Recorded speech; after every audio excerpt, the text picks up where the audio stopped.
अभी मैं हूँ किशनदासपुर में, जहाँ पर लगा है जनता का दरबार और हमारे सांसद जी, माननीय सांसद यहाँ पर बैठे हुए हैं, जो लोगों की समस्याएं सुन रहे हैं। यहाँ पर इतना बड़ा मंच लगा हुआ है, तो माननीय सांसद जी से हम थोड़ा सा बातचीत करना चाहेंगे आजमगढ़ के बारे में, आजमगढ़ की समस्याओं के बारे में और इनका नया प्लान क्या है आजमगढ़ को लेकर के विकास के दृष्टि। तो बहुत बहुत स्वागत है सर आपका। बहुत बहुत धन्यवाद। आपके चैनल का नाम? ब्लैक ब्यूटी अर्चना। ब्लैक ब्यूटी अर्चना देखने वाले आप सभी दर्शकों को मेरा बहुत बहुत प्रणाम है और मेरी बहुत शुभकामना है ब्लैक ब्यूटी अर्चना चैनल के प्रति। और आप लोग अपना आशीर्वाद प्यार ऐसे ही बनाए रखिए और इस चैनल को सपोर्ट कीजिए और आगे जो भी मैडम सवाल करेंगे मैं उसका जवाब दूंगा। जी पूछिए। आजमगढ़ है, आजमगढ़ के विकास की दृष्टि से नया प्लान आजमगढ़ के लिए जो मांग थी जनता की, उस पर हम लोगों ने काम करना शुरू कर दिया है। सबसे बड़ी मांग थी आजमगढ़ की कि उसको बनारस और गोरखपुर से जोड़ दिया जाए रेलवे लाइन से, क्योंकि पहले लोगों को अगर बनारस जाना है तो पहले मऊ जाना होता था, फिर मऊ से फिर वो बनारस जाते थे। तो हमने माननीय रेल मंत्री जी से आवेदन दिया था और उनसे मांगा था कि आजमगढ़ को सीधे सीधे बनारस से जोड़ दिया जाए, ताकि लोगों को मऊ जाके और फिर बनारस जाने की आवश्यकता न पड़े, उल्टा न जाना पड़े। तो वो माननीय मंत्री जी ने पास कर दिया और अब रेल लाइन बिछनी शुरू हो गई है और ये जनता की जो सबसे बड़ी मांग थी वो पूरी हो चुकी है। इसके अलावा जो गलैसा है, गलैसा का जो पुल था वो पतला होने के कारण शहर में बहुत दिक्कत हो रही थी जनता को। तो मैंने पूजनीय हमारे मुख्यमंत्री जी से आवेदन किया था जब वो आए थे कि इसको डबल करा दिया जाए, बड़ी दिक्कत है। तो उन्होंने तत्काल उसको जिसको त्वरित फंड कहा जाता है, त्वरित फंड में माननीय मुख्यमंत्री जी ने पास कर दिया और वो गलैसा वाला पुल भी बनने जा रहा है। इसके अलावा जो हमारा आजमगढ़ का रेलवे स्टेशन है वो उसका नवीनीकरण हमने लिखा है, वो नया स्टेशन बनने जा रहा है और पहले जो 2 पटरी थी वो 4 पटरी बनने जा रही है।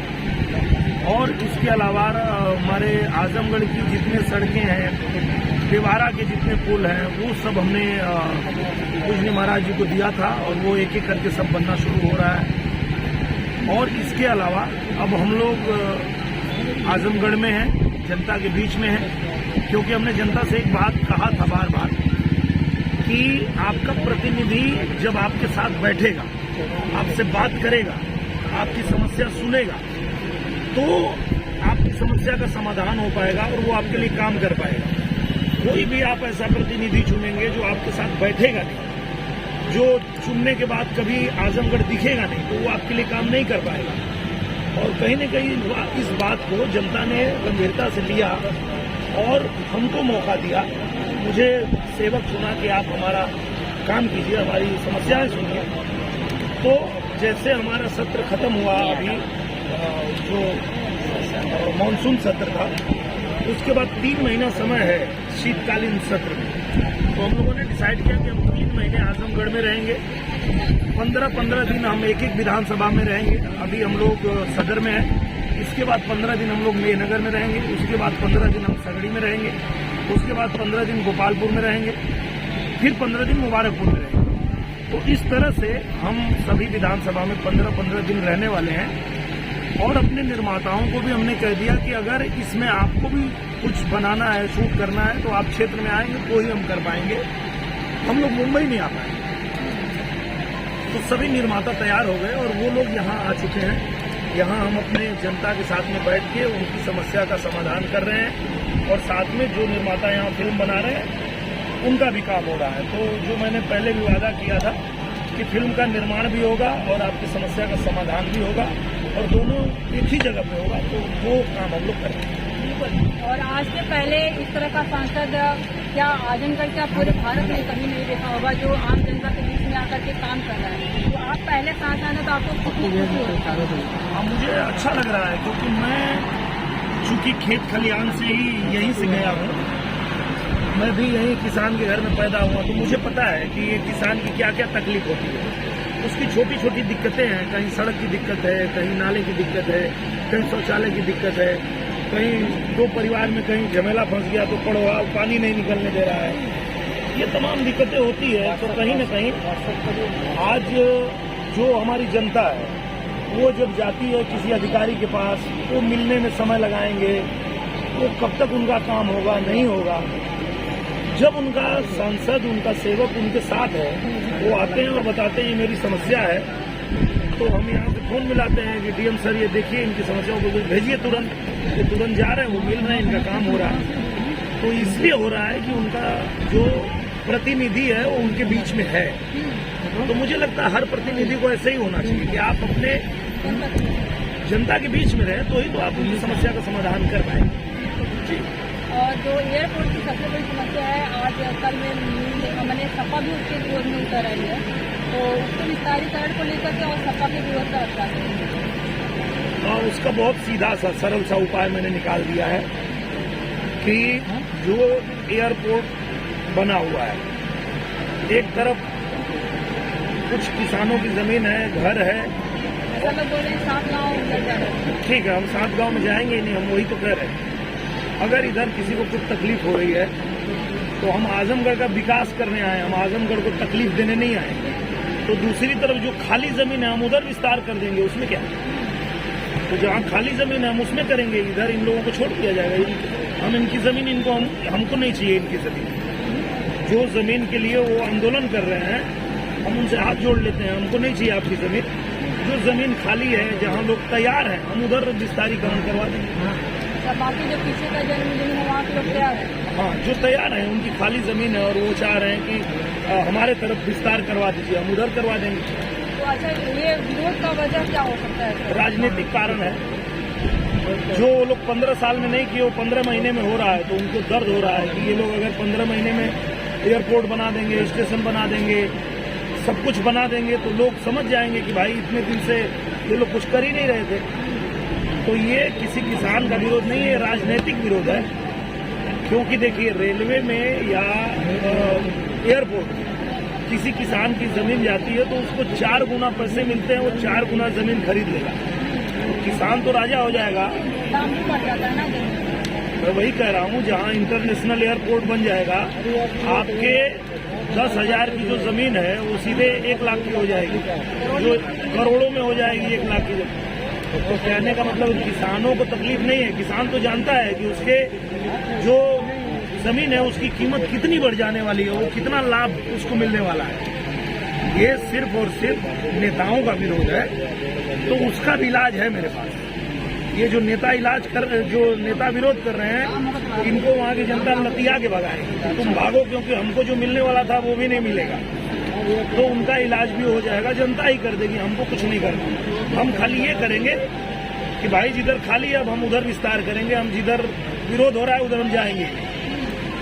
और अटरौलिया की तरफ जो उधर का एरिया है वो काफी पिछड़ा हुआ है, कोई भी राजनेता की मतलब बलराम यादव के यानी भाजपा का है, तो उधर की जो विकास बिल्कुल किया जाएगा। क्योंकि जितना भी हम लोगों को आवेदन मिला, वहाँ के जो सड़कें हैं, आज आप देखिए पूर्वांचल एक्सप्रेसवे के आने से आज उसको 4 लेन से सभी जिलों को जो जोड़ दिया गया है, आज ऐसे ही लोग तेजी से शहरों से भी जुड़ पा रहे हैं। और जितनी यहाँ पे लोगों की उत्पादन क्षमता है, चाहे वो गन्ने की हो, चाहे वो किसी फसल की हो, या आप देख लीजिए जो बुनकर हैं, जो लोग यहाँ पे कुछ भी बनाते हैं, उनको शहरों तक अपना माल पहुँचाने में, बेचने में वो भी एक सहूलियत मिली है। तो ये विकास तो तेजी से हो रहा है। जहाँ जहाँ दिक्कतें आ रही है उसके लिए हम लोग यहाँ बैठे हैं, वो करवाएंगे। और दूसरा सवाल मेरा इंटरटेनमेंट से है। बहुत सारे लोग होंगे जो एक्टिंग में कैरियर बनाना चाहते होंगे, सिंगिंग में या फिर राइटर में, तो आजमगढ़ की जनता के लिए उनको उस क्षेत्र में क्या ऑफर है? बहुत मुझे लगता है बहुत बड़ा अवसर है उनके लिए। अभी देखिए, हम लोग जब मुंबई नहीं जा रहे हैं और मुंबई के सारे निर्माता आजमगढ़ में आ रहे हैं। अभी कल आए थे एक और यहाँ मुहूर्त करके गए, रिश्तों का बंटवारा। इस तरह से आने वाले समय में अब सारी फिल्में यहीं बनने वाली है आजमगढ़। और जितने कलाकार हैं वो भी आजमगढ़ के ही। जितने आपके जो गाड़ी वाले हैं, जितने सब्जी वाले हैं, जितने जो मतलब मैन पावर लग रहा है, वो सब आपके आजमगढ़ का ही इस्तेमाल होने वाला है। तो निश्चित रूप से कलाकारों को तो अवसर है ही, और बाकी लोगों को भी बहुत अच्छा एक अवसर मिल रहा है। और मुझे लगता है कि आने वाले दिनों में हम लोगों को यहाँ फिल्म सिटी का भी निर्माण करवाना पड़ेगा, क्योंकि हमको पहले लगता था कि शायद हम लोग आएंगे पर बाकी लोग आएंगे या नहीं आएंगे, पर जब सब लोग यहाँ आने को तैयार हो गए हैं तो पूजनीय महाराज जी से मैं आगे निवेदन करके और आजमगढ़ में फिल्म सिटी भी बनवा दूंगा। और एक चीज और है कि अभी हरिहरपुर में राज घराने संगीत घराने को कोई लगभग नहीं जानता था, बहुत सारे लोग नहीं जानते थे, जो आसपास के रहने वही लोग जानते थे। तो आपके वजह से संगीत घराने को भी लोग बहुत जाने हैं, तो कैसे आपके मन में आया कि इनको भी थोड़ा प्रोग्राम देंगे? मैं ऐसे ही चुनाव प्रचार में घूम रहा था, तो मैं जिस गांव में गया हरिहरपुर गांव में, तो ऐसे ही घूमते घूमते मुझे एक तालाब दिखा, वहाँ मैं जाके खड़ा हुआ तो देखा वहाँ कमल खिला हुआ था। कमल वहाँ पे खिला हुआ था तो मैं वो देख के ही बोला कि अरे बाप रे बाप, अब यहाँ कमल खिलने वाला है, ये देखो यहीं से कमल खिलेगा। फिर मुझे पता चला ये हरिहरपुर गाँव है, संगीत का घराना है, वहीं से छन्नू लाल मिश्रा जी निकले, वहीं से बड़े बड़े संगीतकार निकले। तो मैंने उनको कहा कि ठीक है, मुझे जीतने दीजिए, मैं मुख्यमंत्री जी को इस गांव में लेके आऊंगा और इस गांव का रुका हुआ विकास भी आगे बढ़ेगा और आपकी जो मांगे होंगी बताइएगा, वो भी सब करवा देगा। तो जैसे जनता ने मुझे चुना, मैं पूजनीय महाराज जी को बोला कि आपको सर चलना है हरिहरपुर, वहाँ संगीत का घराना है और वो किसान लोग जो है संगीत को जीवित रखें, उनके लिए काम करना है। तो पूजनीय महाराज जी आए, वहाँ पे आकर के उन्होंने वहाँ संगीत महाविद्यालय दे दिया, उन्होंने एक्टिंग विद्यालय दे दिया, हरिहरपुर गांव की जो सड़कें हैं उसको डबल करवाने का आदेश कर दिया, वहाँ जो जिस तालाब में हम लोगों ने कमल देखा था उसके सुंदरीकरण का उन्होंने आदेश कर दिया। और आने वाले समय में भी जो जो उनकी मांगे हैं वो सारी हम लोग जो है वो पूरी कर रहे हैं। और आप देखेंगे कि हरिहरपुर का संगीत घराना पूरे दुनिया में कैसे चमकता है, क्योंकि आजमगढ़ में सिर्फ हरिहरपुर ही नहीं, आजमगढ़ के विभिन्न इलाकों में एक से एक संगीतकार हैं, एक से एक साहित्यकार हैं, एक से एक कलाकार हैं।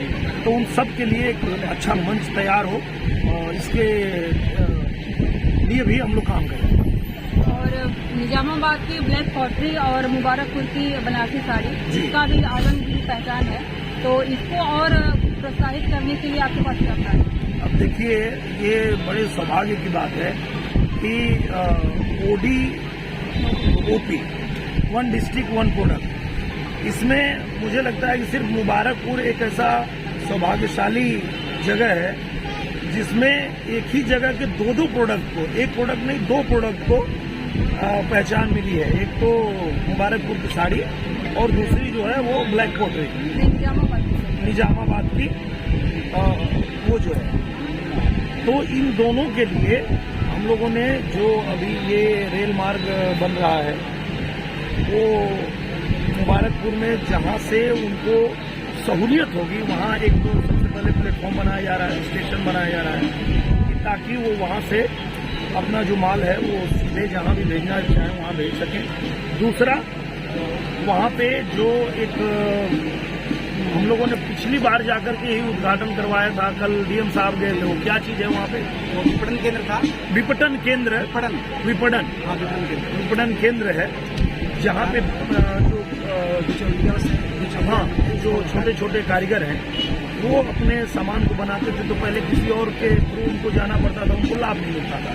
अब वो वहाँ खुद अपना सामान रख करके बेच सकते हैं और डीएम सर ने भी उसके ऊपर काम करना शुरू किया है। वहाँ बीच बीच में प्रदर्शनी भी लगाई जाएगी। और इसके अलावा हम लोगों ने प्लान किया है, अभी कल ही मैं डिस्कस कर रहा था अपनी टीम से, कि मुबारकपुर में आप एक ऐसा कैंप लगाइए जहाँ पे उनको ऑनलाइन अपनी जो बनाई हुई चीज़ें हैं उसको बेचने का प्रशिक्षण पूरी तरह दिया जाए, कि आप जो प्रोडक्ट बना रहे हैं उसको किस तरह से ऑनलाइन आप पूरी दुनिया में सप्लाई कर सकते हैं। तो उसके घर से ही उनको कहीं जाने की आवश्यकता नहीं है, ऑनलाइन ऑर्डर रिसीव करेंगे। पहले मजदूर हुआ करते थे, अब खुद मालिक बनेंगे और ऑनलाइन वो अपने प्रोडक्ट का ऑर्डर रिसीव करेंगे और वहीं से उसको डिस्पैच करके दुनिया के किसी भी कोने में वो अमेजोन के थ्रू और बाकी जितनी भी प्लेटफॉर्म है उसके थ्रू अपने माल को वो बेच पाएंगे घर बैठे बैठे। और ब्लैक कॉफी तो पूरा दुनिया में फेमस है, ब्लैक कॉफी निजामाबाद बिल्कुल फेमस है। और उसके लिए हम लोगों ने एक ऐसा प्लान बनाया हुआ कि हमारे आजमगढ़ जितने भी बाहर से जो भी आते हैं मेहमान, चाहे वो नेता हों, मंत्री हों